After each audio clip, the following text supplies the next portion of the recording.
It's Raine, and I'm here in Central Florida, and I'm just harvesting okra.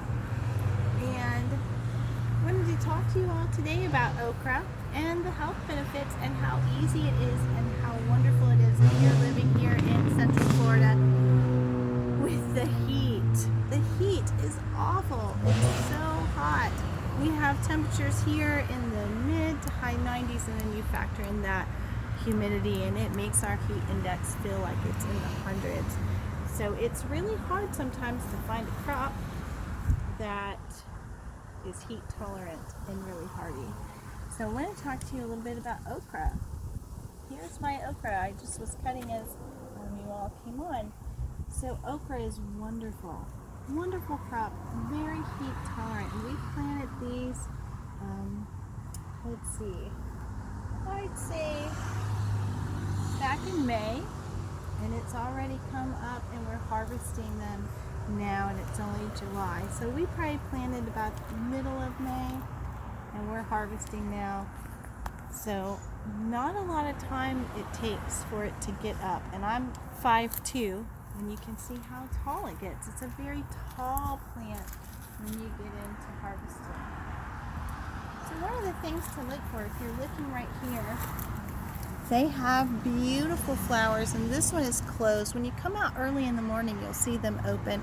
Sometimes I come out here around 7 with a cup of coffee, and you can see those little flowers.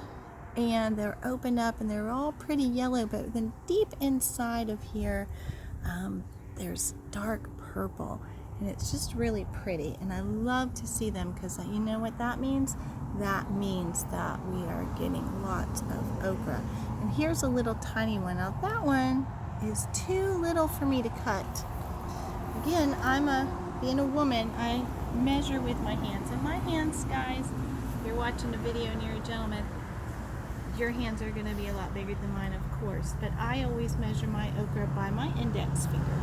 So I try and cut them when they're about that long. You see, it's about the size of the index finger.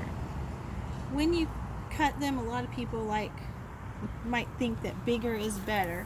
And when we're talking about the okra, that is not the case, because when you start getting into those giant size okras that are the size of your hand, not good, because they're just really tough and nobody wants to eat those. So what can I do with an okra?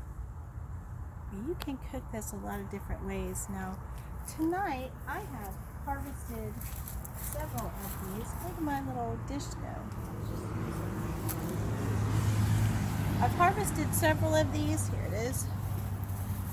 And so tonight what I'm going to be doing is I'm going to be cutting these up, and you can see, I'm just going to show you, I left this one out here way too long. You can see it's a lot bigger than my index finger. That one's going to be a little tough, but Mama will eat that one. I'll eat that one. The rest of these are not that long, so smaller is better in this case. So what I do when I'm going to fry them is I just chop them up, and you want to cut these little tips off right here. You chop them up and throw them in some flour with some salt and pepper, and put them in a skillet and fry them up. And they are so good. They are so good. Even my kids typically will eat them when I fry these up.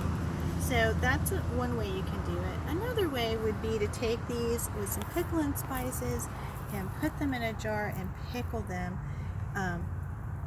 That is my other favorite way to eat them, is pickled. So lots of different ways. You can slice these up and also freeze them for later use. You can throw them into gumbos with shrimp and sausage and rice and things like that. I remember growing up, we had a lot more land. I don't have enough here. We had huge gardens growing up, and we would harvest our okra and our peas, our purple hull peas and our black eyed peas, and my mama would fix peas, okra and tomatoes and rice and maybe even some onions, and cook that up with some cornbread, and that would be our whole dinner. Now these don't look like much, really, but these are packed with nutrients that are awesome for you in so many ways. They are heart healthy. So they're an excellent thing for you to eat if you're having issues with your heart, or you just want to keep your heart strong. If you're diabetic, these little babies are great for keeping your sugar in check.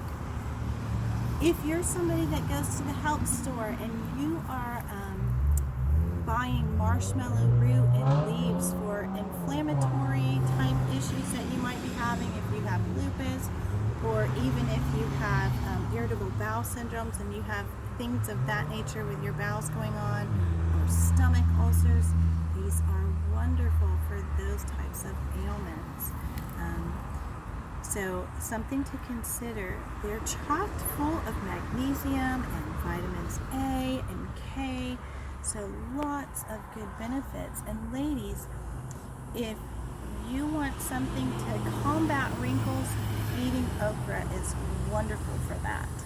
It also guards your body against breast cancer and all types of other cancers. So this little thing is very powerful as far as your health. So that is something that you need to consider when you're thinking about growing a crop. And people right now are really getting into growing their own crops and having gardens and homesteading because of everything that's going on with the COVID virus and people losing jobs, and there's a lot of civil unrest. We've always had something growing here at our house. I just finished harvesting beans, man. We had beans forever.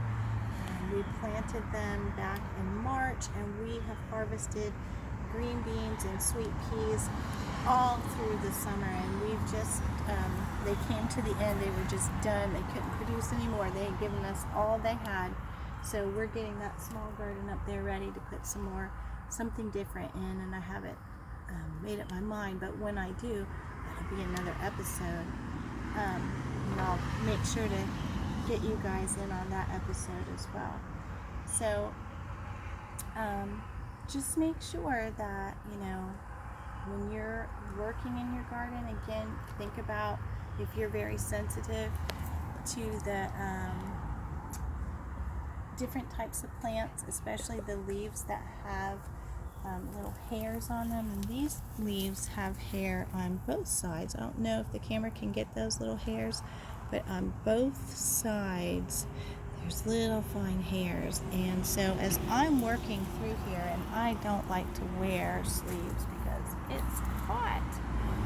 I don't even wear sleeves in Florida in the winter a lot of times, but as I'm working through here, oftentimes I'll get like a little rash on my forearm here, and that's just these little hairs. And I get it a lot of times also when I'm harvesting beans. And all you do is you just kind of push through if you're not wearing sleeves, and then when you're done, you go in and wash. I always wash up to here with cold soapy water, and that usually takes care of it. If I have a time and it's really not taking care of it, the soap and water, then I just throw a little Benadryl cream on it, and that takes care of it. So that's all I wanted to talk to you today about. These, again, are very heat tolerant. They don't require a lot of work, and they don't require a lot of water. So really, really good, hardy and steady crop for people living in Florida. Well, that's all. And I will see you again on another episode. If you like this video, please hit the like button and subscribe. See you next time. Bye.